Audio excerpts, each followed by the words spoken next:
Yo creo que ya comenzamos a grabar, así que ya ya tienen conocimiento de que vamos a empezar a grabar. Y bueno, bendiciones a todos. Gracias por estar una vez más aquí en la clase de Hechos. Y de verdad que vamos a estar aprendiendo mucho juntos. Esto es algo, como les decía, algo donde todos vamos a estar aprendiendo juntos.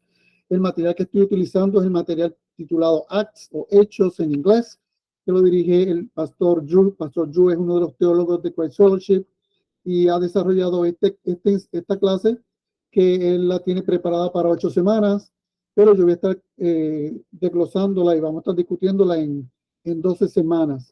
Yo le envío un calendario, vamos a ver, acuérdense, eso es tentativo, vamos a ver cómo surge la cosa y vamos a tratar de cubrir el material y el contenido en el tiempo estipulado, y si no, pues puede ser que hagamos algunos ajustes para poder cumplir y cubrir todo el material que necesitamos. ¿Ok? Muy bien, ¿qué tal si comenzamos con una oración y presentamos al Señor todo lo que vamos a estar haciendo hoy? Padre, te damos gracias por esta oportunidad, una vez más aquí reunidos para esta hermosa clase de Hechos. Gracias, Padre, porque úsame como facilitador para poder llevar el énfasis necesario en esta clase y que podamos aprender, Señor, y que tú seas glorificado en manera especial y poderosa. Gracias, Señor, en el nombre de Jesús. Amén. Muy bien. La clase pasada fue la clase introductoria y la clase pasada empezamos hablando sobre algunos temas y vocabulario que es necesario para aprender y entender lo que vamos a estar leyendo en el libro de Hechos. Una de las cosas que empezamos a ver fue todo lo que tiene que ver con lo que son los judíos, la religión judía, las escrituras que ellos utilizan, porque eso continuamente lo vamos a estar viendo en el libro de Hechos. Va a haber otras cosas que vamos a seguir definiendo a medida que vayamos desarrollando la clase. Por ejemplo, una de las cosas que vamos a estar viendo son, por ejemplo, mapas de los tiempos de Jesús, cómo era que estaba dividido el Judea, Nazaret, Galilea, todas esas áreas, y ver si podemos identificar sobre todo las localidades donde está ocurriendo los eventos que estamos leyendo en el libro de Hechos. También vamos a estar viendo la situación política que está ocurriendo en ese momento, la situación social que está ocurriendo, porque hermanos, eso es sumamente importante para poder entender el libro de Hechos. Y sobre todo, una de las cosas que señalamos en la clase pasada es la tensión constante que hay entre el judío mesiánico, que es el judío que ha recibido a Jesús como Salvador, y el gentil. Esa es una tensión constante en el libro de Hechos, así que vamos a estar viéndola a través de la clase. Pero una de las cosas que preguntamos, vamos a hacer primero es el compromiso grupal. Para poder desarrollar esta clase necesitamos puntualidad, unirse a la clase virtual a tiempo, asistencia, asiste a todas las clases programadas y notifica al instructor con antelación si no podrá asistir, participación activa, participa en las discusiones y las preguntas. Recuerda que tú puedes hacer comentarios en el chat. Si ahí veo un saludo de Chinita, puedes hacer comentarios en el chat, o si no, siéntete en libertad. Si quieres hacer un comentario, oprime el micrófono y puedes comenzar a hacer una pregunta si así lo deseas. Mantén la concentración, evita realizar múltiples tareas a la vez y mantente enfocado en la lección. Yo sé que algunos, mientras están viendo la lección, están en su celular. Puede ser que alguien esté conduciendo o esté haciendo algo, pero lo ideal es que estemos enfocados en lo que vamos a estar aprendiendo. Micrófono en silencio cuando no hablas, mantén el micrófono silenciado cuando no estés hablando para minimizar el ruido del fondo. Y la comunicación no verbal, usa gestos como levantar la mano o emoji para indicar si quieres hablar, como ya les mencioné. Muy bien. Bueno, ¿están listos para comenzar con Hechos capítulo 1? Envíenme un emoji por comentario. Diga si está listo, si está expectante. Eso es, veo thumbs up, thumbs up, thumbs up, thumbs up, thumbs up. Eso es, estamos confiados. Vamos a empezar, ¿ok? Bueno, ¿qué tal si comenzamos entonces aquí con Hechos? Vamos a empezar con Hechos capítulo 1 y 2. Bueno, Hechos capítulo 1. ¿Qué aprendimos en la clase pasada? Bueno, ¿quién escribió el libro de Hechos? El libro de Hechos lo escribió lo escribió Lucas. Lucas es uno de los que se conoce, que es uno de los autores de la escritura, dentro de los autores de la escritura que se conoce, porque recordemos que hay algunos libros que son anónimos o no se conoce el autor.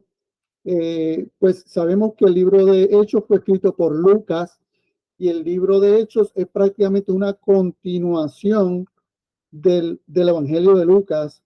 Recuerden que el libro de Lucas termina cuando Jesús asciende a los cielos y le da la comisión a los discípulos y justamente prácticamente así comienza el libro de Hechos. También vemos que a Jesús ascender, ya él ha estado 40 días entre ellos, porque él después que resucita, él está 40 días caminando entre ellos, predicándoles, hablándoles del reino, y inclusive hay una ocasión donde el libro de Corintios relata de que más de 500 personas lo vieron a él vivo de entre los muertos. También relata, acuérdense que ya para ese momento han habido unos sucesos, unos fenómenos naturales que han acompañado el momento de la muerte y resurrección de Jesús. Recordemos que cuando Jesús muere, el cielo se volvió oscuro en una hora que se supone que no se volviera oscuro. Hubo terremotos, hubo situaciones, conmociones bien fuertes en ese momento. El pueblo está pasando por ese momento de conmoción. Jesús aparece a cientos de personas. Los judíos que fueron los que enviaron a Jesús a la cruz, los que decían crucifíquenle, de pronto se están enterando de que ese Jesús ahora está y que vivo. O sea, está ocurriendo un sinnúmero de cosas muy fuertes en el momento donde se está relatando el libro de Hechos. Recuerden que el libro de Hechos se escribió para eso de los años 70 después de Cristo. Recuerden que la gran mayoría de los libros del Nuevo Testamento fueron escritos de entre 40, 30, 40, 50, 60, 70 años después de la resurrección de Cristo. Usted dirá, wow, pero ¿por qué se tardaron tanto? Bueno, muchas cosas ocurrieron durante esos primeros años.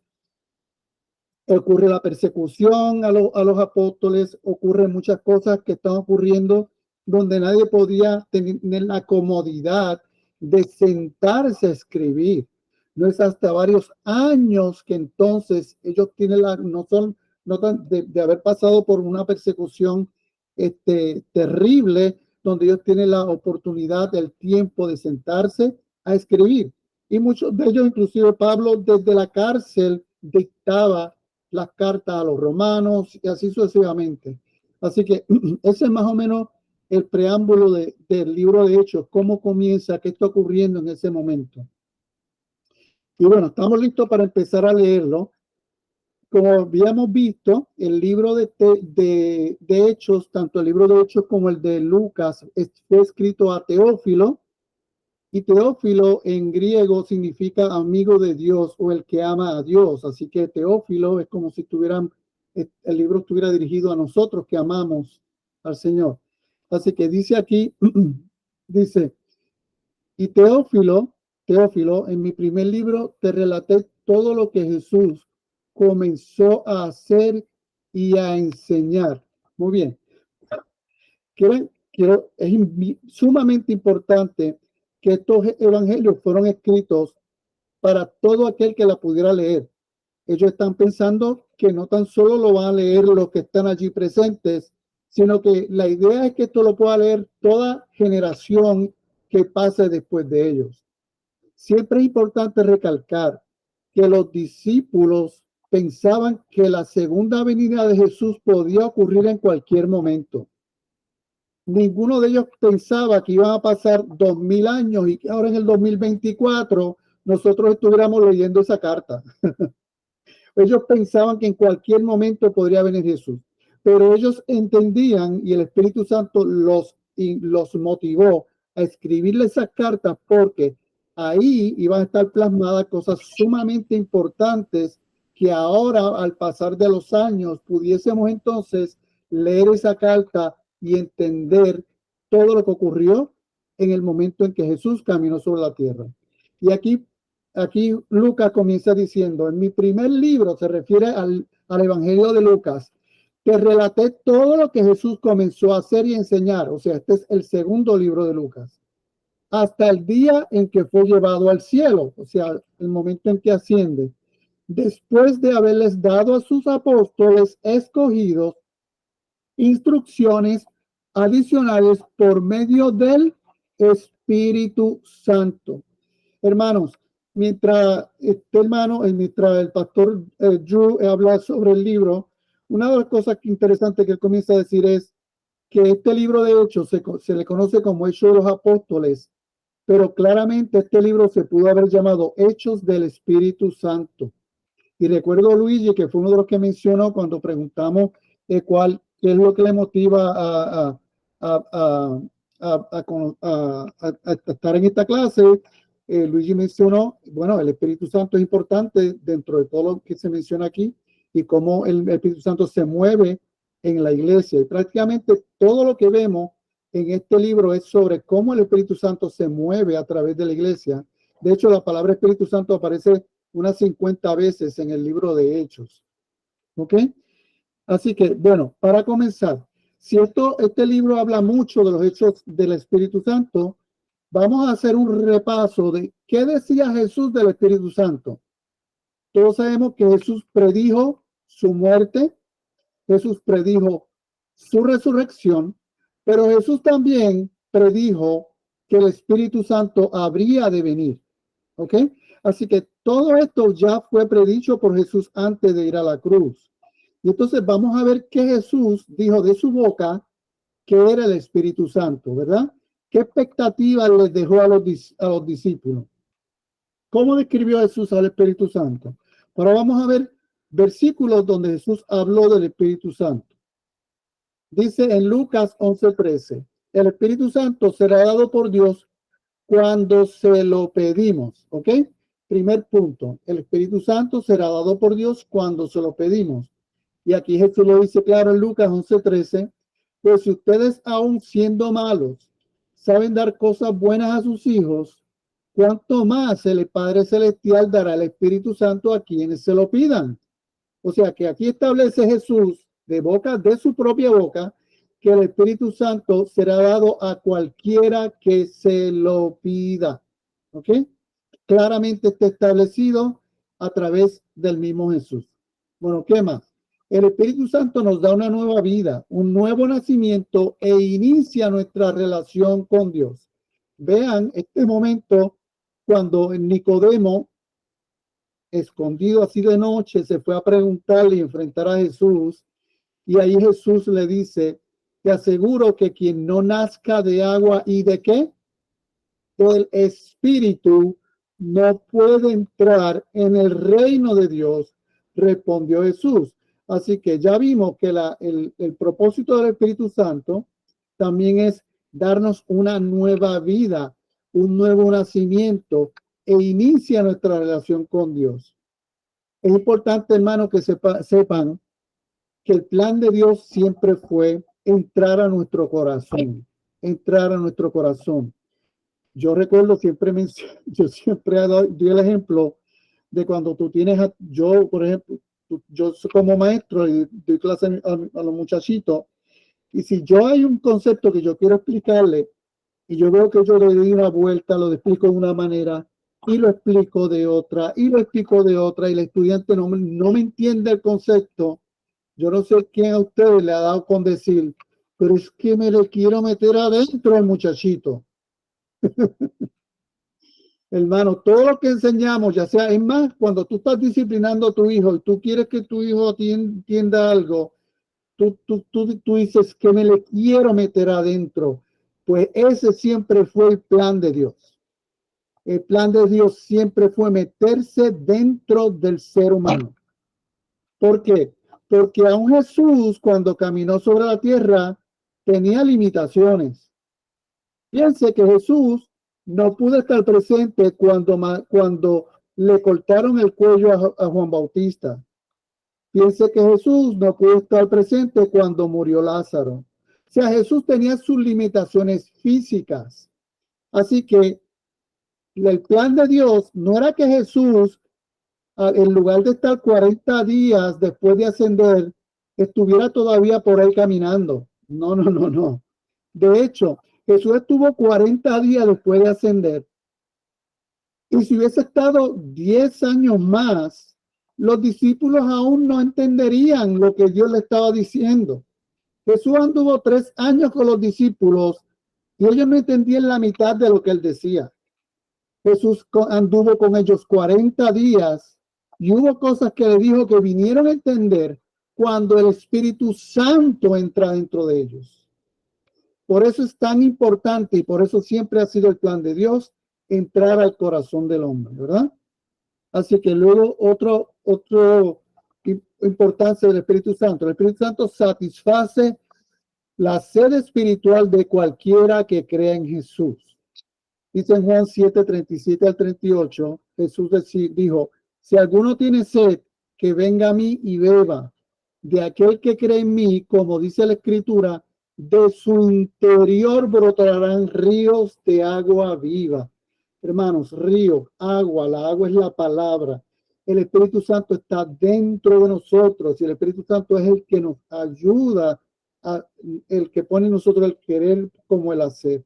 Así que cuando Jesús se describe a sí mismo, ya le está prediciendo que dentro de nosotros es que Él va a hacer la obra. No va a ser desde afuera, va a ser desde adentro. Así que aquí vemos cómo el Espíritu Santo satisface la sed espiritual.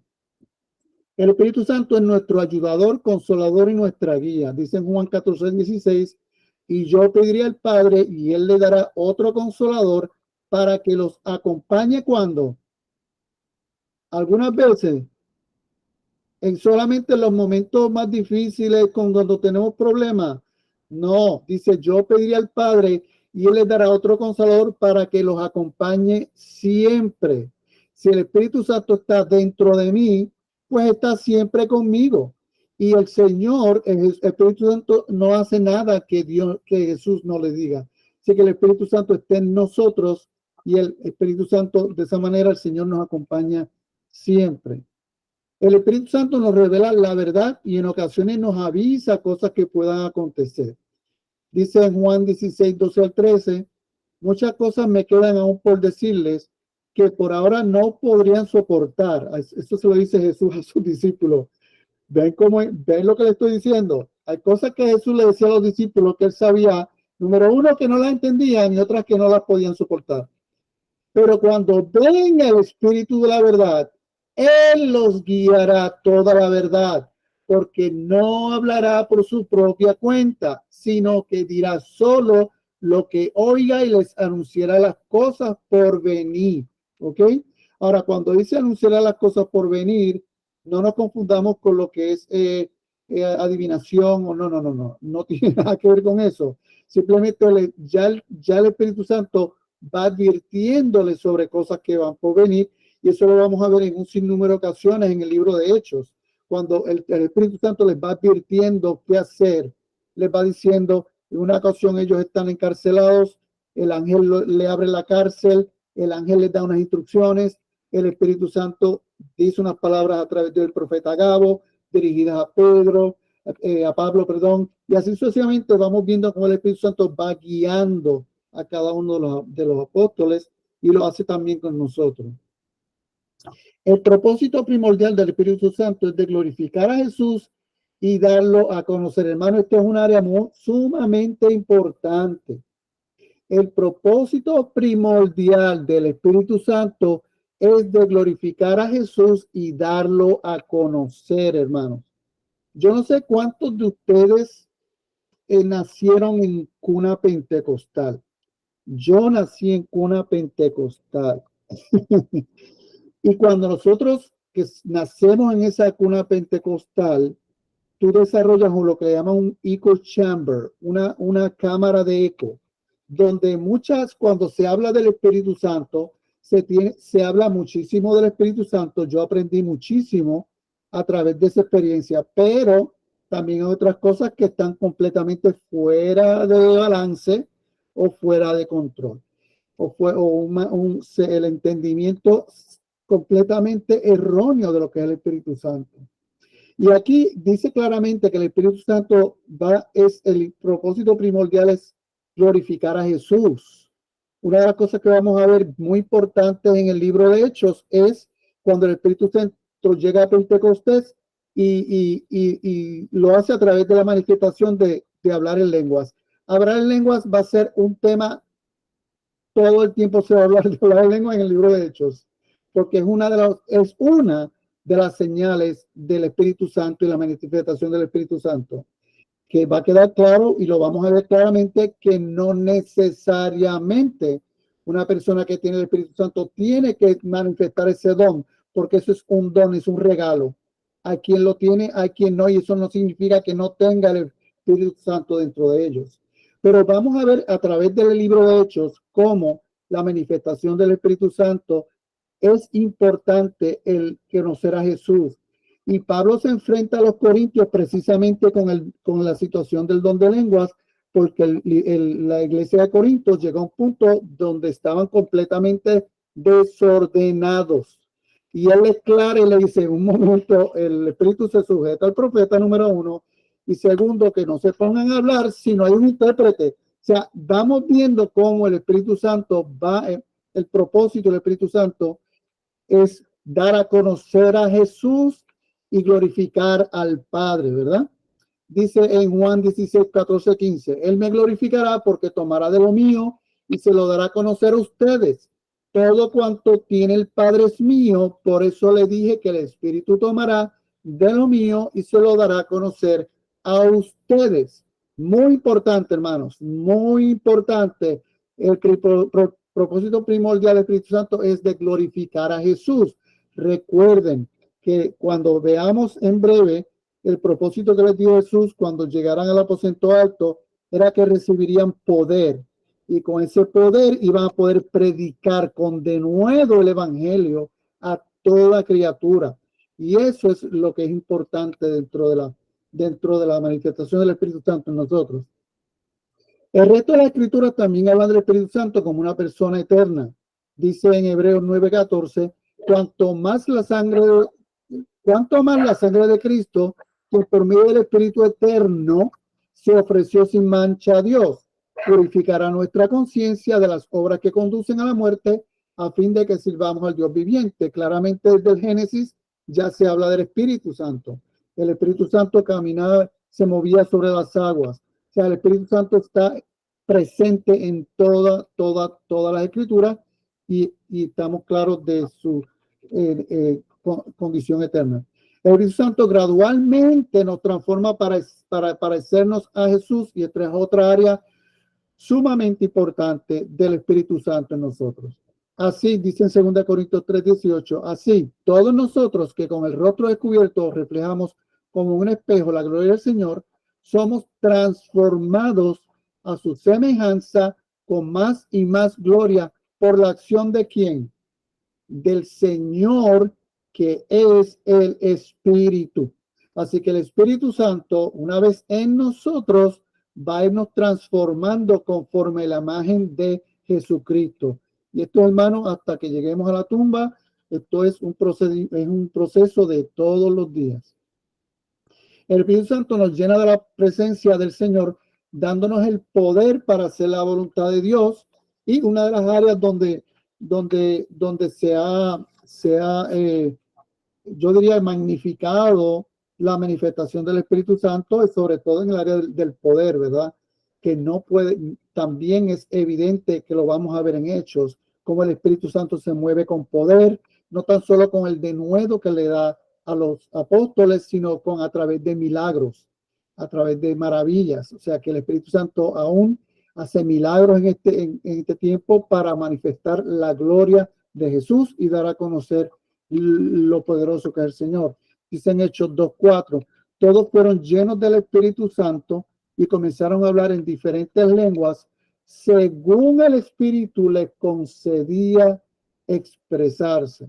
¿Ok? O sea que vemos ahí una de las manifestaciones del Espíritu Santo. Bueno, ahora podemos continuar con el próximo versículo. Dice, versículo 3, durante los 40 días después que sufrió y murió, Cristo se apareció varias veces a los apóstoles y les demostró con muchas pruebas, no pocas, hermanos, muchas, y fueron convincentes que él realmente estaba vivo y les habló del reino de Dios. Hermanos, que tiene que quedar aquí claro que la resurrección de Jesús, el caminar vivo entre los muertos, prácticamente valida todo lo que dijo. Todo lo que dice Jesús queda validado porque él mismo profetizó su muerte y su resurrección. Si él hubiese muerto y no hubiese resucitado, Pablo va más allá y Pablo va más allá diciendo, hermano, en vano predicaríamos este evangelio si Jesús no hubiese resucitado. La resurrección es clave, es fundamental para la prédica del evangelio, porque Jesús continuamente hablaba y decía que era el Hijo de Dios, que era él mismo decía que era el Mesías. Por lo tanto, la consumación de lo que él decía se realizó a través de su muerte, de su resurrección y de su ascensión, porque él también predijo la ascensión y de la venida del Espíritu Santo. Todas y cada una de las cosas que él predijo se cumplieron al dedillo y todo es lo que confirma su palabra y el evangelio. Una vez, dice el 4, mientras comía con ellos, les ordenó, no se vayan de Jerusalén hasta que el Padre los envíe el regalo que les prometió, tal como les dije antes. Ahora, vienen con lo hermoso que aparece aquí. Hermano, que quede claro, la versión que estoy utilizando es la nueva traducción viviente, ¿ok?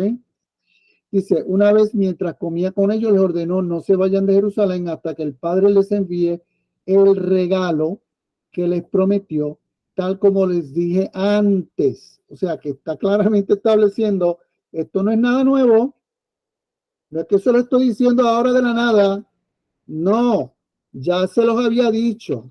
Y no tan solo se los había dicho, es un regalo, que quede claro, es un regalo que el Señor le promete a todo aquel que cree. Entonces, ahora viene Jesús y clarifica el siguiente hecho. Recuerden que el momento donde está Jesús predicando el evangelio, estaban los seguidores de Juan Bautista y estaban los seguidores de Jesús.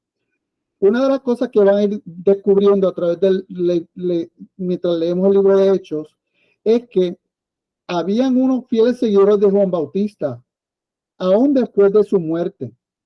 Y hay unos seguidores de Juan Bautista que creían en el bautismo en aguas, que a través del libro de Hechos usted va descubriendo que de pronto descubren el bautismo en el Espíritu Santo. Se lo estoy dando un spoiler, pero hay discípulos de Juan Bautista que a este punto no están claros ni conocen el bautismo en el Espíritu Santo.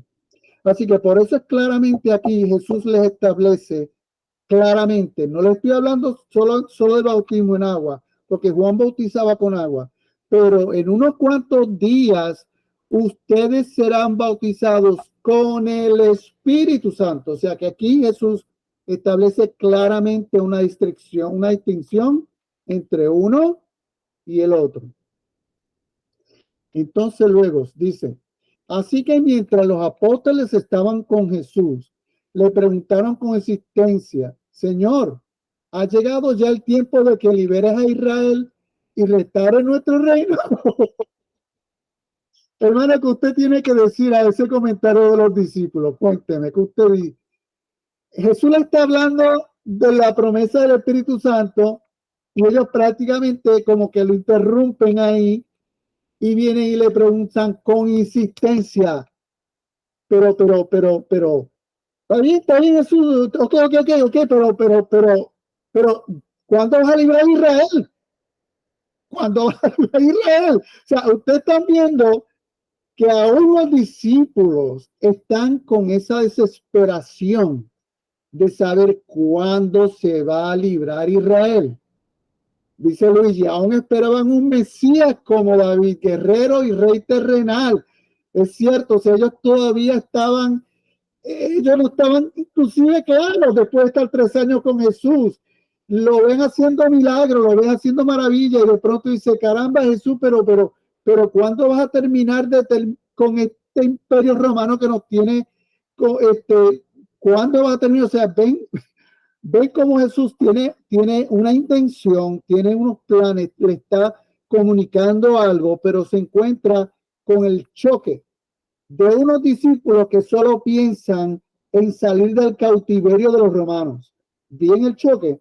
Y de hecho, eso lo vemos continuamente a través del Antiguo Testamento, cuando el pueblo de Israel fue cautivo de Babilonia, cuando ocurrieron todas esas situaciones, como el pueblo de Israel se rebelaba y se ponía esa lucha con Dios y mataban a los profetas. O sea, era una cosa increíble. Que de hecho, cuando usted lee el Antiguo Testamento y ve cómo el pueblo de Israel trataba a los profetas, terminaba matándolos, era de esperar que Jesús también lo mataran. Era de esperarse que a Jesús también lo mataran. Era de esperarse que mataran a Juan Bautista. El mismo Jesús, hablando de Juan Bautista, decía, no ha parido hombre como tan grande como Juan Bautista. O sea, y todos los iban matando.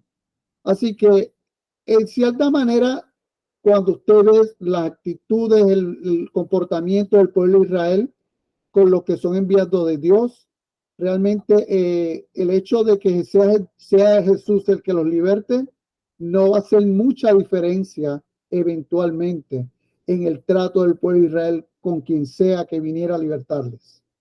Así que miren lo que dice aquí.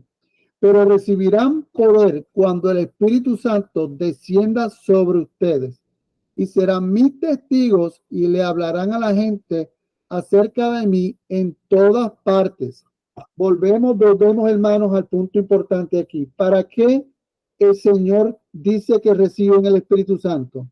Es necesario que reciban el Espíritu Santo porque así me serán testigos. Ustedes ven aquí, usted puede ver aquí el deseo imperante, la pasión grande de Dios por la humanidad. O sea, es como que Él se desvive porque ellos conozcan esta verdad. Y por eso les dice, cuando llegue el Espíritu Santo, me serán testigos y le hablarán a la gente acerca de mí en todas partes. No tan solo allí entre el grupito de ellos, en todas partes.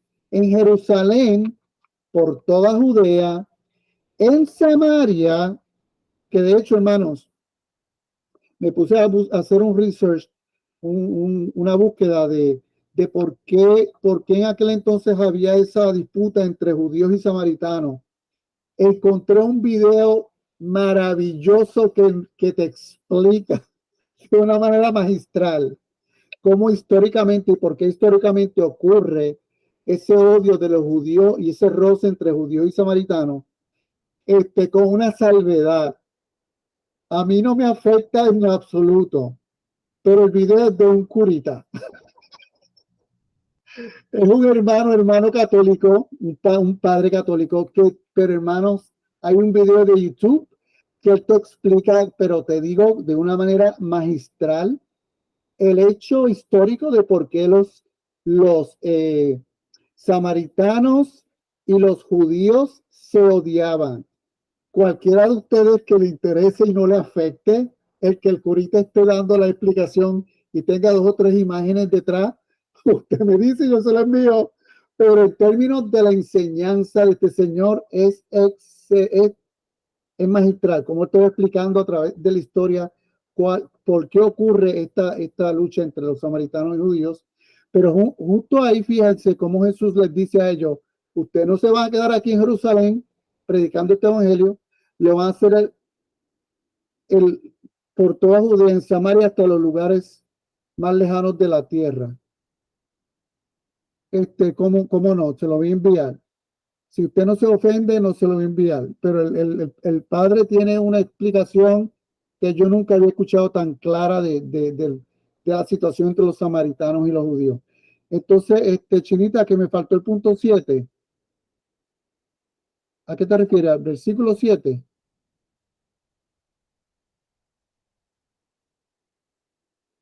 Este, Que no lo mencionaste, es el punto 7. Te lo brincaste, del 6 tiraste al 8. Sí, perdón, gracias. Sí, Ok. terminamos aquí. El 7. Él le contestó, solo el Padre tiene la autoridad para fijar esas fechas y tiempos y a ustedes no les corresponde saberlo. Ok. Fíjense que interesante este punto. Jesús le contesta a los apóstoles que están desesperados por saber. Él dice, solo el Padre tiene la autoridad para fijar esas fechas y tiempos y a ustedes no les corresponde saberlo. Hay quien dice que Jesús no la sabe. Ahí realmente no dice que Jesús no lo sabe. Es como, por ejemplo, pasa cuando usted está, no sé, en alguna situación del trabajo y usted tiene un conocimiento de una información interna y usted tiene a la gente que usted como gerente o lo que sea, está comunicando a sus empleados, pues hay unas cosas internas que los empleados no deben saber y que le corresponde comunicarle a los empleados. Yo tengo que pedirle a mi jefe si él está de acuerdo con que yo le comunique. Así que yo veo que esa es la actitud de Jesús aquí. Él le dice, solo el Padre tiene la autoridad para fijar esas fechas y tiempos y a ustedes no les corresponde saberlo. O sea que Dios, puede ser que Jesús lo sepa, ahí no dice que él no lo sabe, solamente está diciendo a ustedes simplemente no les corresponde, eso no le incumbe. Eso no es importante para conocer ahora ustedes, ¿ok? Y ahí pues seguimos con la 8, pero recibirán poder cuando el Espíritu Santo descienda sobre ustedes y serán mis testigos y hablarán a la gente acerca de mí en todas partes, en Jerusalén, por Judea, Samaria y hasta los lugares más lejanos de la tierra, ¿ok? Entonces, si seguimos con la 9. Julito, ¿puedo hacer un comentario de 6 al 8? Seguro que sí. Algo que me llama la atención de este 6 al 8 es que me parece como que los discípulos le están preguntando a Jesús lo que ellos creen que es importante, o sea, qué es lo que Jerusalén o que Israel se libere. Pero como que Jesús les dice, ustedes me preguntan esto que creen importante, pero yo les voy a decir a ustedes lo que realmente es importante. Amén. Lo que es importante es que ustedes van a recibir poder cuando el Espíritu llegue sobre ustedes. Entonces, de alguna manera, el contraste entre lo que los discípulos creen que va a pasar y lo que Jesús les está diciendo, no, señores, no es ahí. Su atención tiene que estar por aquí. Muy bien, excelente, Luigi. Y fíjense que esa insistencia de los apóstoles la vamos a ver a través de todo el libro de Hechos. Fíjense cómo inclusive cuando vean la situación entre los judíos y gentiles, eso lo vamos a ver continuamente. O sea, imagínense que los apóstoles están, vamos a ponerle el título de nacionalistas. Ellos solamente están interesados en su nación. Pero Jesús, como muy bien claramente le dice, no. Es que ustedes están picando fuera del hoyo. No es el propósito de Dios. El propósito de Dios es la humanidad. La humanidad. Pero nosotros somos el pueblo escogido de Dios. Dios no tiene preferidos. No, desde un principio siempre su plan fue con la humanidad. Pero nosotros recibimos la ley. Ok, pero el propósito de Dios es siempre la humanidad. Pero nosotros, o sea, era esa insistencia de ellos continuamente en pensar en ellos como nación. Y Jesús le dice, no. Y esa insistencia de Jesús los va a seguir a ellos todo el tiempo, desde el sueño que le da Pedro y se lo tiene que dar 3 veces para que él entienda, y así sucesivamente con la lucha y la tensión entre los judíos y gentiles. Luego dice el 9. Después de decir esto, Jesús fue levantado en una nube mientras ellos observaban hasta que ya no pudieron verlo. Ese momento tiene que haber sido increíble. O sea, ellos ven a Jesús de frente y de pronto él les da el mensaje: estaré con ustedes todos los días hasta el fin del mundo, y empieza a levantarse y a subir. Yo me imagino los comentarios de ellos como, mira, que tú escuchaste bien, Él nos dijo que iba a estar con nosotros todos los días hasta el fin del mundo. ¿Y para dónde Él va? Pero ¿cómo es esto? O sea, la confusión de verlo subir, primero asombrado, porque es algo de asombrarse, es algo de quedarte con la boca abierta, pero a la vez esa confusión de, pero no me acabo de decir que iba a estar con nosotros. ¿Para dónde Él va? O sea, esa confusión tiene que haber sido increíble. Al punto que aparecen dos ángeles vestidos con túnicas blancas y de repente se pusieron en medio de ellos y les dicen, hombres de Galilea, les dijeron, ¿por qué están aquí parados mirando al cielo?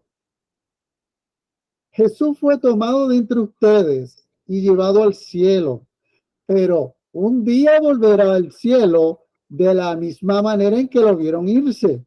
Piense que es interesante cómo los ángeles ya conocen que Él ha de venir en un futuro, que Él va a volver. Ya los ángeles tienen ese conocimiento del Padre.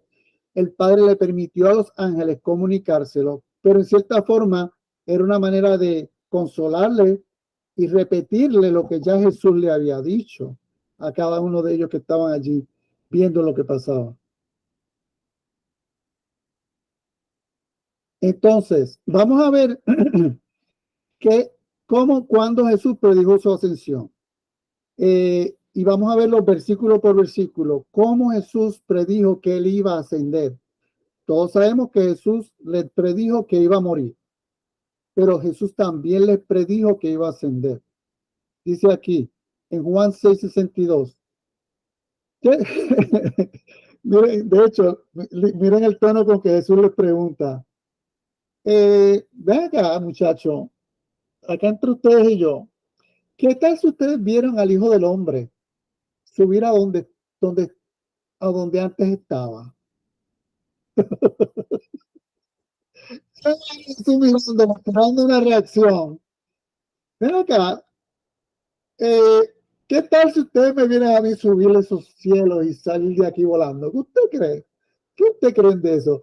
Ya eso los venía preparando. O sea, ellos tienen que haber visto a Jesús ascender y por su mente debe haber pasado, oh, es verdad, él lo mencionó, pero no sabía que iba a ser así. O sea, él ya se lo mencionó. Dice en Juan 7:33 al 34. Voy a estar con ustedes un poco más de tiempo, afirmó Jesús, y luego volveré al que me envió. Me buscarán, pero no me encontrarán, porque a donde yo estaré, ustedes no pueden ir. ¿Ven? O sea, estamos pensando, está hablando con unos apóstoles que ya se habían encariñado con Jesús. Jesús lo trató con la mayor ternura, la mayor paciencia y el mayor amor. ¿Quién no quiere estar con Él hasta morir? ¿Quién no quiere estar con Él todo el tiempo? Todos hubiésemos deseado estar con Él todo el tiempo. Pero Jesús les advierte, muchachito, un poco más de tiempo y quiero que quede claro y luego volverá al que me envió, me buscarán pero no me encontrarán porque a donde yo estaré ustedes no podrán ir. Y luego dice en Juan 10:17, por eso me ama el Padre, porque entrego mi vida para volver a ¿qué? A recibirla. Le está diciendo ya de antemano, quiero que sepan que voy a entregar mi vida para luego llegar ante Él. ¿Okay? También en Juan 16:5-7 dice, ahora vuelvo al que me envió, pero ninguno de ustedes me pregunta, ¿a dónde vas? Al contrario, como les he dicho estas cosas, se han entristecido mucho, pero digo la verdad, les conviene que me vaya, porque si no lo hago, el Consolador no vendrá a ustedes. En cambio, si me voy, entonces lo enviaré. Así que la ascensión, hermanos, era indispensable. Era sumamente indispensable y era parte del plan majestuoso de Dios. Él tenía que ascender. Y se le está queriendo decir, no tiene por qué entristecerse, porque vendrá el Consolador y Él es el que entrará a morar dentro de ustedes.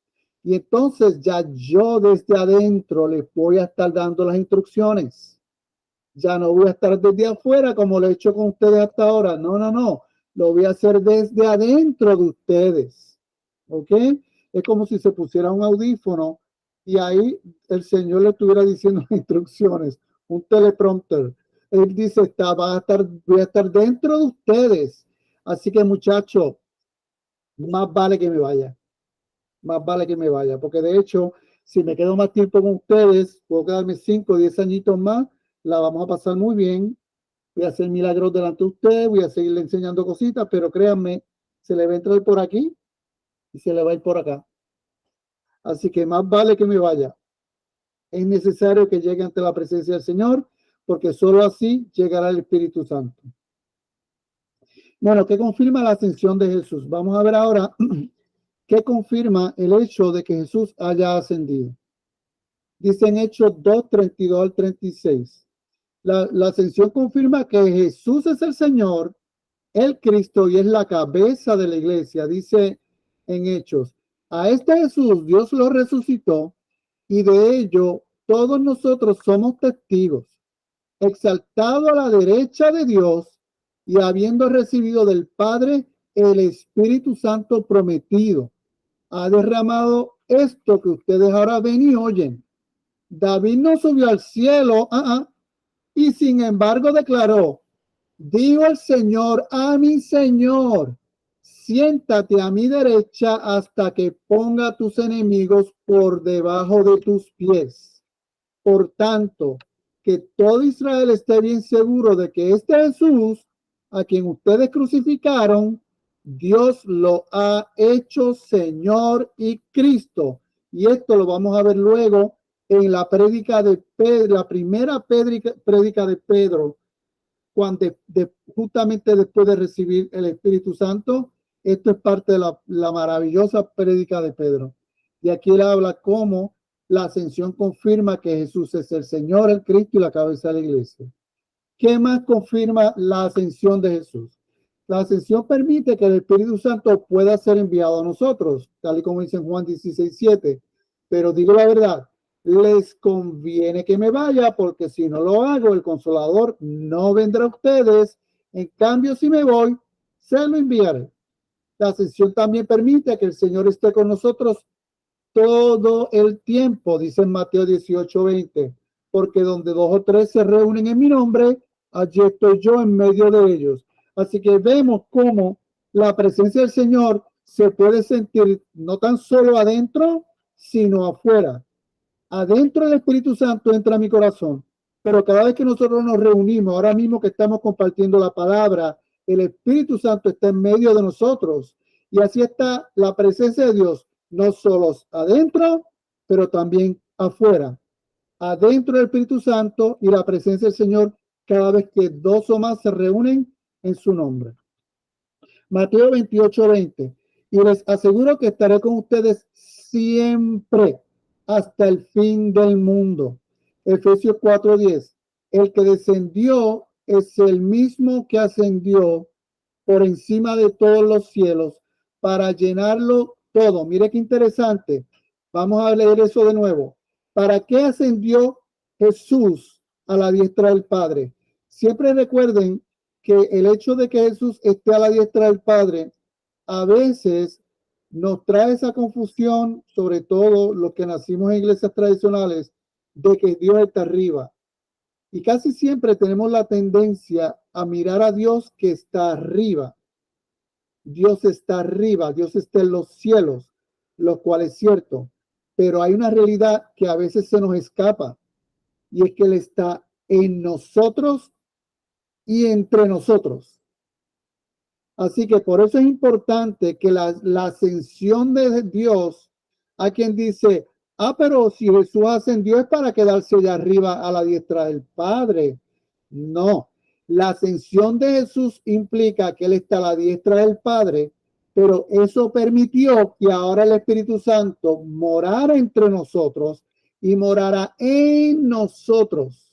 Así que no podemos utilizar el hecho de que Jesús está a la diestra del Padre para que cada vez que me dirija a Dios, mire arriba, como si Dios estuviera arriba.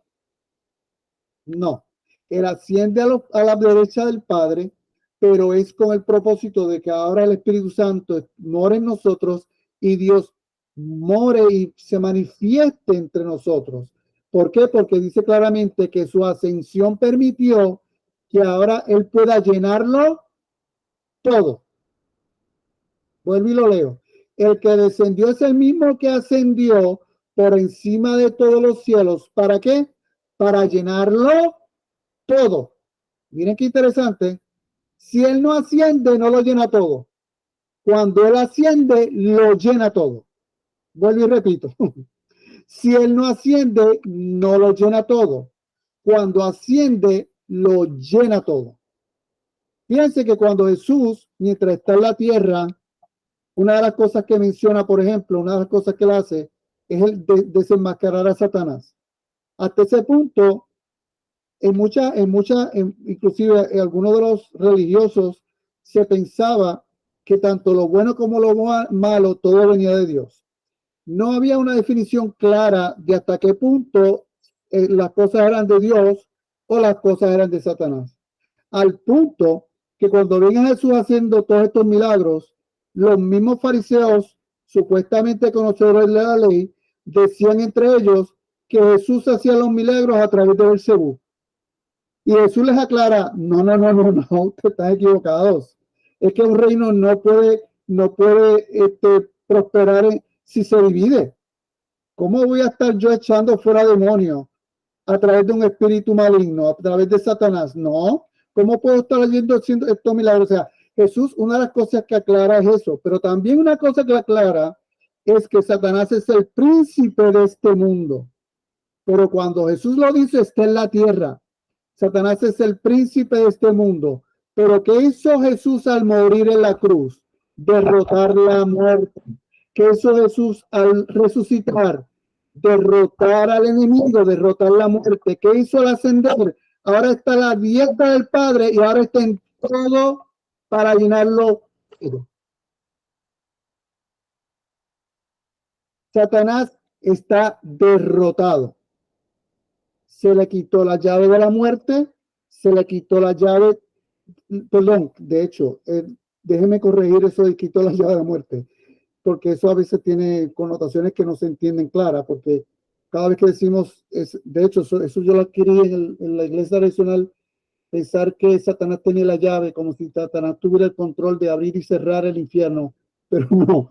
Cuando se refiere a que Jesús vence la muerte a través de su muerte en la cruz, su resurrección y su ascensión, y eso permite que ahora Él pueda llenarlo todo. Entonces, luego dice, la ascensión le permite a Jesús prepararnos un lugar para que estemos con Él en los cielos. Y Juan 14, 2-3 dice, en el hogar de mi Padre hay muchas viviendas. Si no fuera así, les habría dicho yo a ustedes que voy a prepararles un lugar allí. Y si me voy y se lo preparo, vendré para llevármelos conmigo, así ustedes estarán donde yo estoy. Así que uno de los propósitos de la ascensión es que el Señor está allá preparándonos la camita, la casita, las ventanitas, el jardincito. Yo no sé, algo estará haciendo Él, alguna morada me tiene ya preparada. Yo sé que va a ser la gran maravilla, yo sé que va a ser una cosa maravillosa, pero una de las razones de la ascensión es que ya le está listo allá preparando nuestra morada allá en los cielos. Dice luego el 12. Después los apóstoles regresaron del Monte de los Olivos a Jerusalén a 1 kilómetro de distancia. Cuando llegaron, subieron a la habitación de la planta alta de la casa donde se hospedaban. Estos son los nombres de los que estaban presentes. Ahora, vamos a ver los que estaban presentes allí. Primero que estaban los discípulos, aquí aparecen los nombres: Pedro, Juan, Santiago, Andrés. Pedro era el hermano de Andrés. Felipe, Tomás, el incrédulo, se le conoce como el incrédulo. Bartolomé, Mateo, Santiago, hijo del Feo, Simón el celote y Judas. Ahí están los discípulos. Obviamente no está Judas. Y todos se reunían y estaban constantemente unidos en oración junto con María, la madre de Jesús. Ahora vamos al punto que quiero traer aquí, que es interesantísimo, hermano, que a veces se nos pasa por aquí, por arriba. Dice, María, la madre de Jesús, varias mujeres más y los hermanos de Jesús. Así que vamos a darle una pausa aquí y vamos a ver quiénes eran los hermanos y hermanas de hermanos y hermanas de Jesús, porque Jesús tuvo hermanos y tuvo hermanas que fueron hijos de María. Lo cierto es que ni siquiera sus hermanos creían en él. Hay un punto donde Juan en 7:5 habla sobre los hermanos, específicamente sobre los hermanos. Y se puede entender que los hermanos no creían en él. Imagínense, pónganse en lugar de cualquiera de ellos y que de repente uno de tus hermanos dice que es el Mesías o que es el Hijo de Dios y empieza a hacer milagros y tú te quedas, pero ¿qué? Pero si este yo lo vine a hacer conmigo. Yo le he visto hacer las necesidades, yo le he visto comer, yo le he visto sudar, yo le he visto jugar conmigo. O sea, ¿cómo que ahora es el Hijo de Dios? O sea, para los hermanos fue difícil, sumamente difícil entender que él era el Hijo de Dios. No tan solo eso, la manera en que Jesús hablaba de él. Era difícil poder entender, poder caminar con él, porque Jesús hablaba de él de una manera que cualquiera diría, pero es que como se atreve a decir las cosas que dice. Dice en Lucas 8, 19, 21. Entonces su madre y sus hermanos vinieron a él, pero no podían llegar hasta él por causa de la multitud. Y se le avisó diciendo, tu madre y tus hermanos están fuera y quieren verte. Él entonces respondiendo les dijo, mi madre y mis hermanos son los que oyen la palabra de Dios y la hacen. Así que vemos claramente que habla de los hermanos de Jesús. Aquí dice, ¿qué dice de las mujeres que acompañaron a Jesús? Bueno, dice, Lucas es interesante, hermano, que Lucas, como les había mencionado, Lucas es uno de los que escribe la escritura, el libro de Lucas y Hechos, y Lucas era gentil, su primer idioma era el griego, él era un médico. Pero sin embargo, de los evangelios, el que habla con completa libertad de las mujeres es Lucas. Hay una ocasión donde se relata el momento de la resurrección y obvia completamente a las mujeres. Dice, los primeros que vieron a Jesús resucitaron fueron Pedro, Juan y bla, bla, bla, pero no menciona a las mujeres. Y quien dice eso es un judío. Los judíos, pues obviamente tenían sus tradiciones y su manera cultural de trabajar con las mujeres. Por eso vemos cómo el libro de Lucas las resalta de una manera diferente a lo que vemos en el resto de las escrituras. Dice Lucas, después de esto Jesús estuvo recorriendo los pueblos y las aldeas, proclamando las buenas noticias del reino de Dios. Lo acompañaban los 12 y también algunas mujeres que habían sido sanadas de espíritus malignos y de enfermedades. María, a la que llamaban Magdalena y de la que había salido 7 demonios, Juana, esposa de Cusa, el administrador de Herodes. O sea que estamos viendo que no eran mujeres con posiciones políticas y mujeres con influencia. Susana y muchas más que los ayudaban con sus propios recursos. Así que vamos viendo cómo Lucas recalca un punto que ningún otro evangelista hace. Él recalca, no tan solo venía María con él, venían otras mujeres, pero habían otras mujeres que lo apoyaban con sus recursos, o sea, los apoyaban económicamente. ¿Usted sabía eso? Mira qué interesante. Y Lucas se atrevió a decirlo. Muy sumamente interesante. Así que sí había mujeres que andaban con Jesús y no tan solo andaban con él, no tan solo andaban porque lo creían en él, sino que también los apoyaban económicamente. Dice el 15, durante aquellos días cuando aproximadamente 120 creyentes estaban juntos en un mismo lugar, Pedro se puso de pie y se dirigió a ellos. Y ahí viene Pedro y les dice, hermanos, les digo, las escrituras tenían que cumplirse con respecto a Judas, quien guió a los que arrestaron a Jesús. Esto lo predijo hace mucho tiempo el Espíritu Santo cuando habló por medio del rey David. Judas era uno de nosotros y participó con nosotros en el ministerio. O sea que Pedro recalca el hecho de lo que le pasó a Judas. O sea, Judas no pasó desapercibido. Él peca, él hace lo que hace, se suicida, y aquí Pedro lo trae a colación. Y no tan solo eso, dice que fue predicho ya. Dicen 18, Judas había comprado un campo en el dinero que recibió por su traición. Allí cayó de cabeza, se le reventó el cuerpo y se le derramaron los intestinos. La noticia de su muerte llegó a todos los habitantes de Jerusalén y ellos le pusieron a este lugar el nombre arameo Aceldama, que significa campo de sangre. Esto estaba escrito en el libro de los Salmos, continuó Pedro, donde dice que su casa quede desolada y que nadie vive en ella. También dice que otro tome su lugar. O sea, claramente Pedro, y de hecho van a ver un sinnúmero de ocasiones como los apóstoles utilizan las escrituras para resaltar un punto y una profecía que se cumple en medio de ellos. Entonces, ahora tenemos que elegir a alguien que tome el lugar de Judas entre los hombres que estaban con nosotros todo el tiempo mientras viajamos con el Señor Jesús. Hermano, ahora vamos a hacer una aclaración aquí. Acuérdense las instrucciones claras del Señor. Me hacen el favor y se van al aposento alto y esperan por mí. Del momento en que Jesús asciende al momento del Pentecostés ocurren 10 días, transcurren solo 10 días.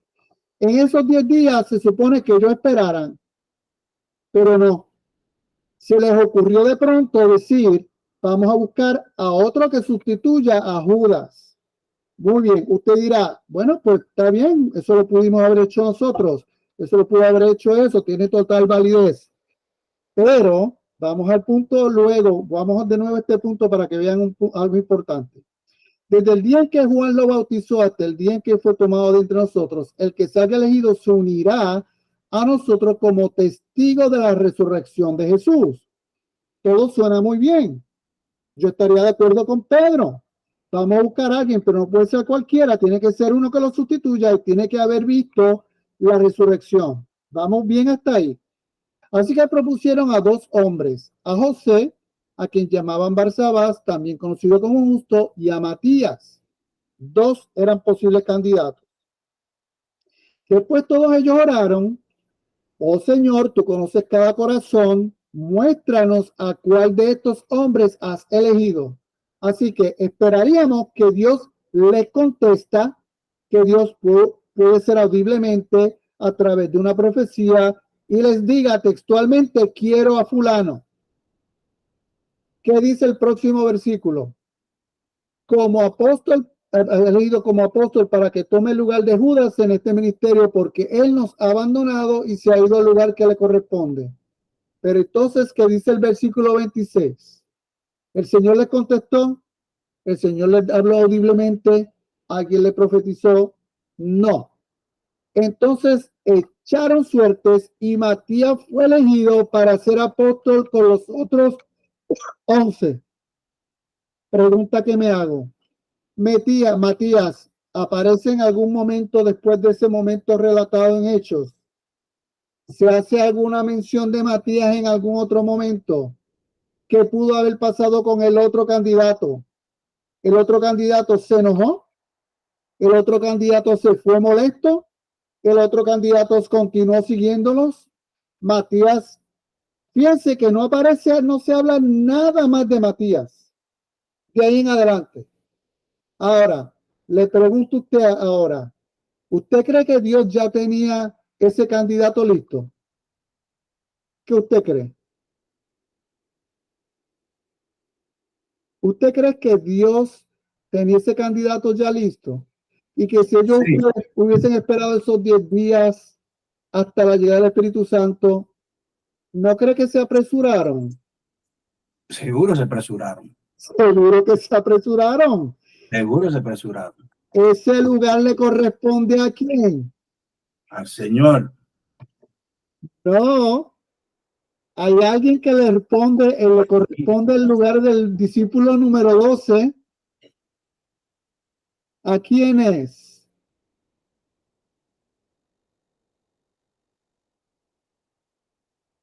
Al abortivo, hermano. Pablo mismo dice, yo que soy apóstol abortivo. Pablo, Jesús se le aparece a Pablo, lo tumba del caballo y lo hace apóstol. Miren qué interesante. Jesús ya tenía ese puesto listo para Pablo, pero ellos se apresuraron y se pusieron a escoger a Matías. ¿Está mal que lo hicieran? No, pero si hubiesen esperado, simplemente esperen esos 10 días, esperen al aposento alto, el Espíritu Santo va a llegar y quédense quietos, no se pongan a inventar. Pues se pusieron a buscar un apóstol, pero ya Dios tenía un plan y créanme, si hubiesen sido, usted va a seguir viendo en el libro de los Hechos, usted va viendo las reacciones de los apóstoles. Los apóstoles tenían un aferro a su nación muy fuerte. Para ellos poder predicar este evangelio a toda criatura, era necesario un Pablo. Era necesario un Pablo. Así que yo diría que ya Dios tenía ese puesto listo, pero ellos se apresuraron. Dice, ahora vamos acá, Dios mío, hermano, quedan que vamos al capítulo 2. Hechos capítulo 2. ¿Qué es la fiesta de Pentecostés? Hermano, recuerde que eso le había dicho que la fiesta de Pentecostés, eso iba a ocurrir, eso ocurrió 10 días después. ¿Por qué sabemos que es 10 días? Porque la fiesta de Pentecostés siempre se realiza a finales de mayo, a principios de julio. Así que hoy, mayo 31, sería la fiesta de Pentecostés. Así que a finales de mayo, a principios de junio, se celebraba la fiesta de Pentecostés y siempre era 10 días después de la celebración de la Pascua. Así que sabemos, Jesús estuvo con los discípulos celebrando la Pascua. 10 días después, cuente 10 días, ahí ocurre este momento que relata el capítulo 2.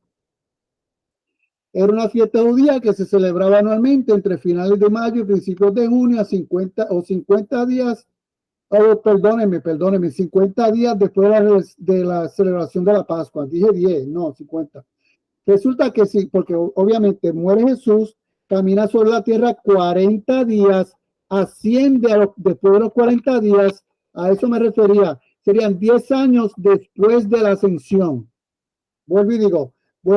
Jesús muere, Jesús resucita 40 días, ahí entonces ocurre los 10 días después de la ascensión, ocurre el Pentecostés. Resulta que 50 días después de que el pueblo de Israel fue librado del faraón, de hecho, resulta que 50 días después de que el pueblo de Israel fue librado del faraón, pasaron 50 días cuando Dios le dio a Moisés los 10 mandamientos en el monte Sinaí. Vayan viendo el paralelismo, vayan viéndolo. Ocurre el momento de los israelitas son librados de mano del espíritu de la muerte a través de poner sangre de los dinteles. Ahí celebra la Pascua. Pasan 50 días y ahí entonces es cuando Dios le entrega la tabla a Moisés. Así que van viendo la relación entre la Pascua y el Pentecostés. Entonces dice, el día de Hechos capítulo 2, versículo 1. El día de Pentecostés, todos los creyentes estaban reunidos en un mismo lugar. De repente se oyó un ruido desde el cielo, parecido al estruendo de un viento fuerte e impetuoso que llenó la casa donde estaban sentados. Luego, algo parecido a unas llamas o lenguas de fuego aparecieron y se postraron sobre cada uno de ellos. Y todos los presentes fueron llenos del Espíritu Santo y comenzaron a hablar en otros idiomas, conforme el Espíritu Santo les daba esa capacidad. En esa ocasión, aquí vamos a este punto que quería recalcarles, había judíos devotos de todas las naciones que vivían en Jerusalén. Así que la fiesta de Pentecostés, que es una de las fiestas más importantes para los judíos, allí llegaban gente peregrinos judíos que llegaban y viajaban días para llegar allí a celebrar esa fiesta de Pentecostés. Por lo tanto, había judíos que hablaban griego, judíos que hablaban otros idiomas que no eran ni siquiera griego, ni arameo, ni hebreo, ni romano. Recuérdense que en el tiempo de Jesús los idiomas que se hablaban eran el arameo, que era el idioma que se hablaba comúnmente, el hebreo, que era el escrito, y también se hablaba, pero era no tanto como el arameo. Estaba el hebreo, estaba el griego, que se había convertido prácticamente en lenguaje popular, y el latín, que era el lenguaje de los romanos. Ese era hablado regularmente por las esferas altas del Imperio Romano. Así que no tan solo esos, venían de otras naciones allí que hablaban completamente otros lenguajes. Luego dice, cuando oyeron el fuerte ruido, todos llegaron corriendo y quedaron desconcertados al escuchar sus propios idiomas hablados por los creyentes. Estaban totalmente asombrados. ¿Cómo puede ser?, exclamaban. Todas estas personas son de Galilea y aún así los oímos hablar en nuestra lengua materna.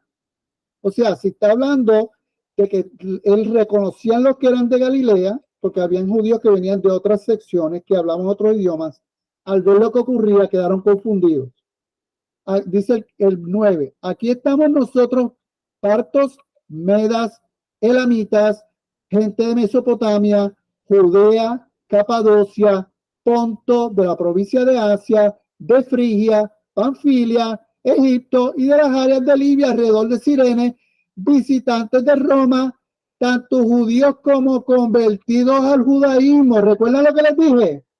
Están los judíos y los proselitistas, los que se convertían al judaísmo, pero todos eran fieles judíos, aunque hablaban otras lenguas, cretenses y árabes, y todos oímos a esta gente hablar en nuestro propio idioma acerca de las cosas maravillosas que Dios ha hecho. Quedaron allí maravillados y perplejos. ¿Qué querrá decir esto?, se preguntaban unos a otros.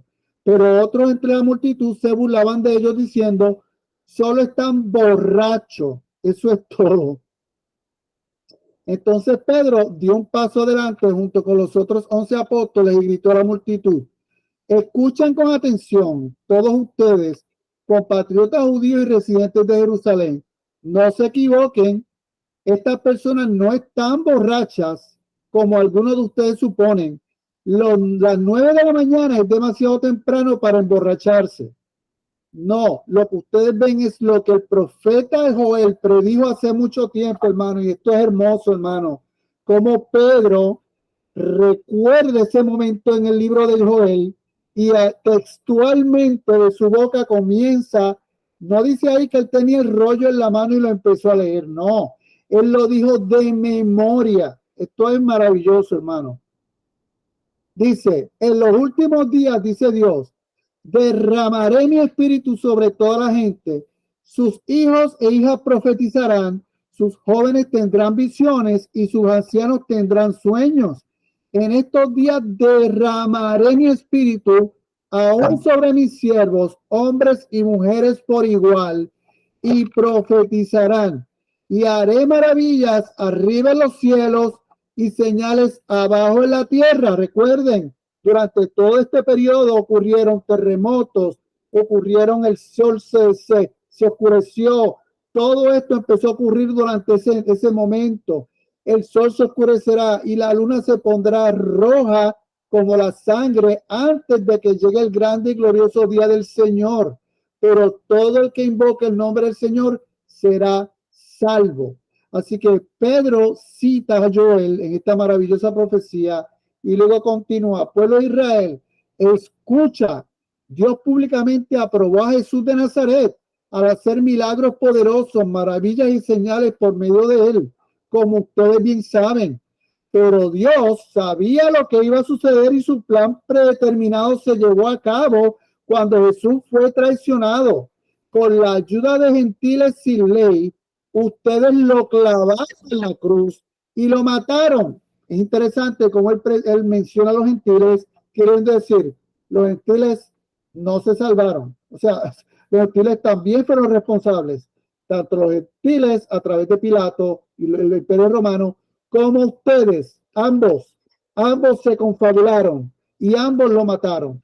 Pero Dios lo liberó de los terrores de la muerte y lo volvió a la vida, pues la muerte no pudo retenerlo bajo su dominio. El rey David dijo lo siguiente acerca de él: veo que el Señor siempre está conmigo, no seré sacudido porque él está aquí a mi lado. Con razón Mi corazón está contento y mi lengua grita sus alabanzas. Mi cuerpo descansa en esperanza, pues tú no dejarás mi alma entre los muertos, ni permitirás que tu santo se pudra en la tumba. Me has mostrado el camino de la vida y me llenarás con la alegría de tu presencia. Es como Pedro relata todo este caso.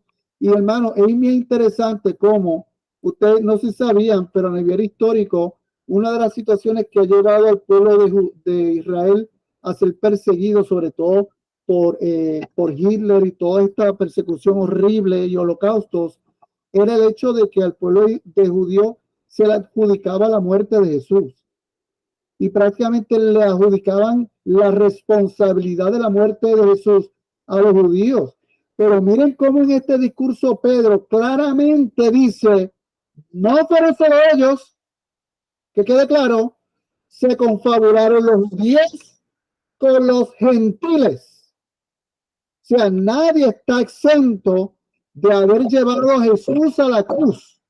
No tan solo los judíos, sino también los gentiles a través del Imperio Romano, a través de Pilato y todo lo que los soldados y todo lo que implicó llevar a Jesús a la cruz.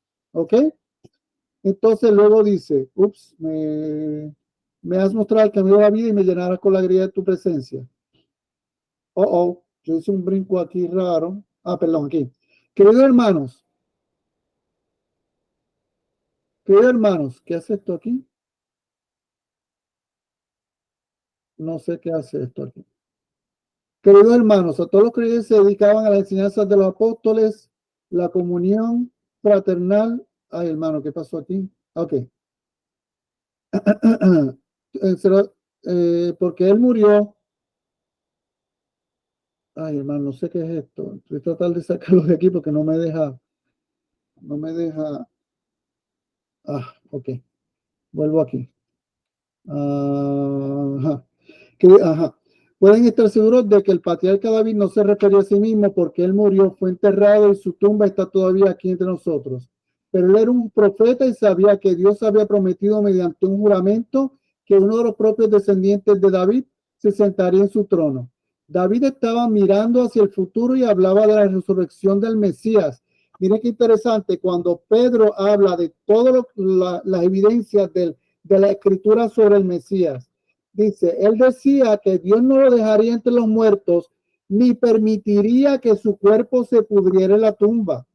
Dice el 32, Dios lo levantó a Jesús de los muertos, y de esto todos somos testigos. Ahora él ha sido exaltado al lugar de más alto honor en el cielo, a la derecha de Dios, y el Padre, según lo había prometido, le dio el Espíritu Santo para que lo derramara sobre nosotros, tal como ustedes lo ven y lo oyen hoy. Pues David nunca ascendió al cielo, sin embargo dijo, el Señor le dijo a mi Señor, siéntate en el lugar de honor a mi derecha, hasta que humille a tus enemigos y los ponga por debajo de tus pies. Hermanos, el discurso de Pedro es uno memorable, es considerado uno de los discursos más impresionantes que hay en las escrituras. De hecho, los fariseos lo primero que pensaban era, pero ¿de dónde salió este pescador que habla con tanto denuedo? Porque las palabras, el denuedo, la memoria, cómo todo funcionó a través del Espíritu Santo para que él pudiera dar un discurso tan impresionante. Dice en 42, todos los creyentes se dedicaban a las enseñanzas de los apóstoles. Brinqué algo. Terminó el 35, 36. Por lo tanto, que todo Israel sepan, sin lugar a dudas, que a este Jesús a quien ustedes crucificaron, Dios lo ha hecho tanto Señor como Mesías. La palabra de Pedro, ay hermano, esta parte está maravillosa, hermano. Mire lo que dice aquí. Las palabras de Pedro traspasaron el corazón de ellos. Ok, hermano. Recuerda estas palabras porque son sumamente importantes. Cuando Pablo está en su defensa del evangelio, está tratando de convencer a los judíos de que no obliguen a los judíos mesiánicos, a que no obliguen a los gentiles a circuncidarse. Él hace una expresión maravillosa. Él dice, mire hermanos, aquí no tenemos por qué obligar a ningún gentil a circuncidarse, porque ellos que han recibido a Jesús han sido circuncidados en su corazón. Miren, cuando Pablo hace mención de la circuncisión del corazón, miren la manera en que describe aquí el impacto que fue para los judíos. Recuerden que entre esos judíos tiene que haber judíos de los que gritaron crucifíquenle. Ahí tiene que haber judíos que gritaron crucifíquenle, y cuando vieron la manifestación de Dios a través del Espíritu Santo, a ellos ellos dijeron, ¿cómo es posible? Yo fui responsable, yo fui uno de los que lo mandó, de los que gritó crucifíquenle. Y ahí ellos quedan confundidos, pero sin embargo dice que su corazón fue como si se le cortara, porque ahora la circuncisión pasó a ser del corazón. Y miren qué hermoso cuando dice, las palabras de Pedro traspasaron el corazón de ellos, quienes le dijeron a él y a los demás apóstoles, hermanos, ¿qué debemos hacer? ¿Qué debemos hacer? Es verdad, tiene razón. Yo fui uno de los que quería que lo mataran. Yo entiendo que él era el Mesías, ¿y ahora qué hago? Pero contestó, cada uno de ustedes debe arrepentirse de sus pecados y volver a Dios y ser bautizado en el nombre de Jesucristo para el perdón de sus pecados. Entonces recibirán el regalo del Espíritu Santo. Esta promesa es para ustedes, para sus hijos y para los que están lejos, es decir, para todos los que han sido llamados por el Señor nuestro Dios. Fíjense qué interesante cómo Pedro menciona lo que están lejos. Es que te digo, es que Pedro aquí habló lleno del Espíritu Santo, porque esas palabras que él dice, probablemente su mente no las puede ni siquiera procesar, porque él está aquí hablando de los que están lejos. Está hablando de los que están lejos. Y él dice claramente que sean bautizados por el Espíritu Santo, recibir el regalo del Espíritu Santo. Entonces Pedro siguió predicando por largo rato y les rogaba con insistencia a todos sus oyentes, sálvese de esta generación perversa. Los que creyeron lo que Pedro dijo fueron bautizados y sumados a la iglesia. Hermanos, ¿saben cuánto?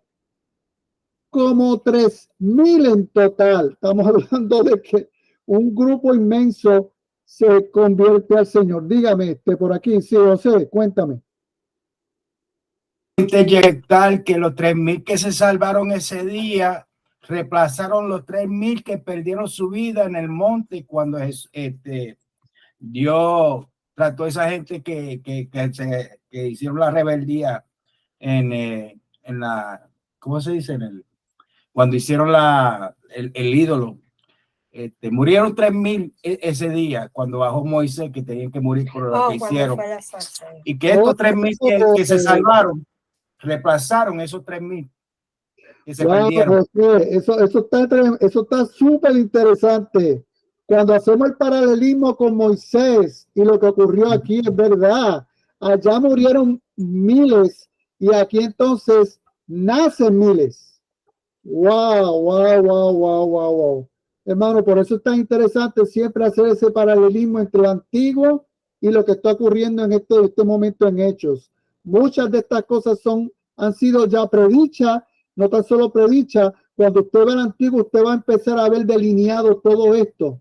Jesús aparece delineado desde el Génesis hasta los profetas. Todo está delineado ahí y lo podemos hacer esas comparaciones que son súper interesantes. Ajá, Daniel, cuenta.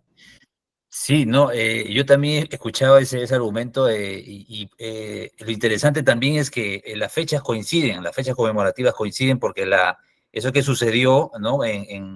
en el monte, ¿no? Que fue un hecho, pues, de rebeldía del pueblo, fue justamente el momento donde se entregó la ley, ¿no?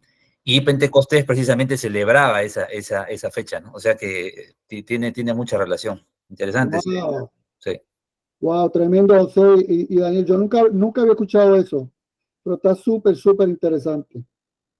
Entonces dice aquí, entonces Pedro siguió predicando por largo rato y le rogaba con insistencia a todos, a los que creyeron lo que Pedro fueron bautizados y sumados a la iglesia de ese mismo día como 3,000 en total. Ahora, fíjense un punto que vamos a ver luego, y es Pedro establece un orden. Pedro le está diciendo a ellos, tienen que ser bautizados en agua para que luego reciban el Espíritu Santo. Vamos a ver cómo luego ese orden es trastocado. Y ellos quedan confundidos, incluyendo Pedro, ¿ok? Pero eso es para que vayan viendo cómo ya ellos están tratando de establecer una estructura y una manera de manejar todo esto que está ocurriendo, ¿ok? Entonces luego dice aquí a 42, todos los creyentes se dedicaban a las enseñanzas, hermano, y aquí prácticamente está delineado a través del versículo 42 al 47, está resumido en cómo se manejaba la iglesia primitiva, ¿verdad? Lo podemos leer claramente aquí. Número 1, todos los creyentes se dedicaban a las enseñanzas de los apóstoles. Número 1, ellos se reunían a buscar las enseñanzas de los apóstoles. ¿Por qué? Porque una vez llega el Espíritu Santo, lo más probable, los apóstoles empezaron a hacer clic sobre no tan solo el Antiguo Testamento, la Escritura, sino en las cosas que le iba diciendo Jesús. Porque acuérdense que el Espíritu Santo está ahí para recordarle todas las cosas. Y Jesús les advirtió que el Espíritu Santo iba a venir a ellos para que recordarle todas las cosas. Así que eso tiene que haber sido un momento donde a los discípulos muchas cosas les empezaron a hacer sentido. Muchas parábolas le empezaron a hacer sentido. Así que muchas cosas eran necesarias ser comunicadas. Y ese pueblo que estaba empezando a conocer a Jesús tenía que entender todas esas enseñanzas y ver todos esos paralelismos que acabamos de mencionar, como el Pentecostés, compárenlo con Moisés, comparen lo que ocurrió aquí con lo que ocurrió acá. Todo eso tenía que ser expuesto y tenía que ser enseñado. ¿A qué más? A la comunión fraternal. Empezó a desarrollarse un amor entre ellos y ellos les encantaba estar juntos, a participar juntos en las comidas, entre ellas la cena del Señor. ¿Ven? O sea que ya la conmemoración de la cena del Señor se empezó a establecer tal y como Jesús les dijo en la Santa Cena, donde le dijo, de ahora en adelante ya no es necesario celebrar la Pascua, de ahora en adelante me van a conmemorar con el pan y el vino, recordando mi cuerpo que fue partido y mi sangre derramada. Un profundo temor reverente vino sobre todos ellos y los apóstoles realizaban muchas señales milagrosas y maravillas. Otro punto importante de la iglesia primitiva era que los milagros estaban, como decimos los bóricos, a tutiplén. Ahí eran milagros aquí, milagros allá, maravillas aquí, maravillas allá. Era un ambiente donde los milagros eran algo común entre ellos, al punto que Pedro con la sombra se sanaba. O sea, estamos hablando de que hacían cosas aún mayores, tal y como Jesús les dice, cosas aún mayores ustedes harán. O sea, que eso es otro distintivo de la iglesia de ese entonces. Todos los creyentes se reunían en un mismo lugar y compartían todo lo que tenían. Vendían sus propiedades y posesiones y compartían el dinero con aquellos que en necesidad. Adoraban juntos en el templo cada día, se reunían en casas para la cena del Señor y compartían sus comidas con gran gozo y generosidad, todo el tiempo alabando a Dios y disfrutando de la buena voluntad de toda la gente, y cada día el Señor agregaba a esa comunidad cristiana los que iban a ser salvos. Hermanos, esto resume de qué consistía la iglesia. Y de hecho, hermano, hay quien dice que si usted quiere estar muy seguro de que el lugar donde usted se congrega es un lugar que es un lugar respaldado por Dios, hay quien dice, léase Hechos 2, 42 al 47 y vaya haciendo checkmark en las cosas que podemos experimentar y ver, o que el lugar que estamos propicia que estas cosas ocurran. Y entonces, ¿qué características podemos ver en lo que conocemos como la iglesia primitiva? Pues ahí aparecen todas enumeradas, tal y como lo vimos en Hechos 2, 42 al 47. Las escrituras eran devotos a la enseñanza, la comunidad eran apasionados por compartir juntos, partían el pan juntos, la oración, ¿cómo oraban? Juntos, a solas y continuamente. Ocurrían señales y milagros, la generosidad, el evangelismo, continuamente compartían su fe a la menor oportunidad.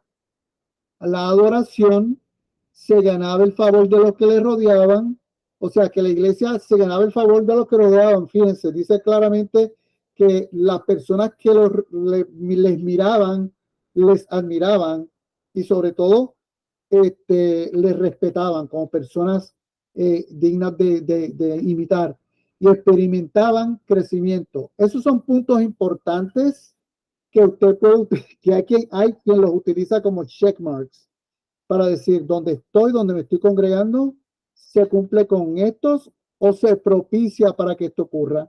Y eso, yo soy testigo de que en nuestra iglesia en Christ Fellowship se propicia y se da la oportunidad para que todas estas cosas ocurran en nuestra iglesia. Y por eso, miren, sigo ahí. Entonces, la tarea anterior decía, ¿hasta dónde llegaron los primeros cristianos en expresar su unidad y amor mutuo? Si les faltaba algo para dar, ¿qué hacían algunos de ellos? Bueno, pues vimos claramente a través de Hechos 2 cómo los cristianos expresaban su unidad a través del amor, del 44-45, a través de orar juntos, compartían el pan, les encantaba estar unidos, ellos oraban, ellos adoraban, ellos compartían, eran generosos, los milagros se movían en el lugar, todo esto era lo que hacían. ¿A qué dijo Lucas que era responsable del crecimiento en número? El Espíritu Santo. Dice la palabra que el Señor añadía los que habían de ser salvos. Y así que interesante, no dice que fue a través de no fue a través de una, ¿cómo se dice? Un movimiento evangelístico planeado, no fue a través de una conferencia de multiplicación, no. Dice que el Espíritu Santo añadía a los que habían de ser salvos. Hermanos, cuando en el lugar que estamos se busca la presencia del Señor, se adora al Señor, los frutos van a venir solos. Todas estas cosas van a ser parte de lo que es la iglesia de Dios. ¿Cómo puedes aplicar esta enseñanza de tu vida? En nuestra búsqueda del Señor, en cómo nos acercamos al Señor, en cómo nosotros predicamos de Cristo, lo que conocemos de Cristo. Todo esto se aplica a mi vida. ¿Alguien quiere compartir algo sobre cómo esta enseñanza se aplica a su vida?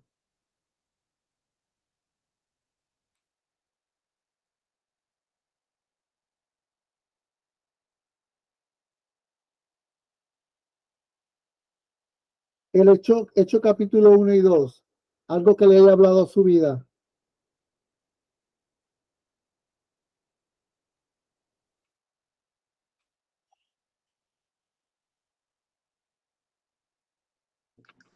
Julito, Sí, Chinita.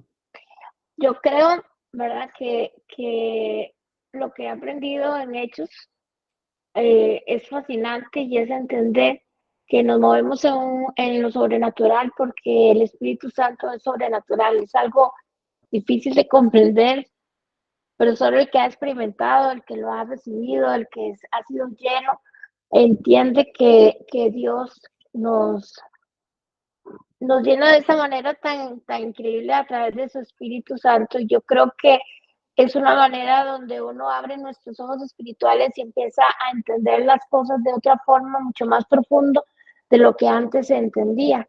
Entonces, a mí personalmente es como la invitación a entrar en ese mundo sobrenatural y ver las cosas que Dios nos quiere mostrar a través de su Espíritu Santo.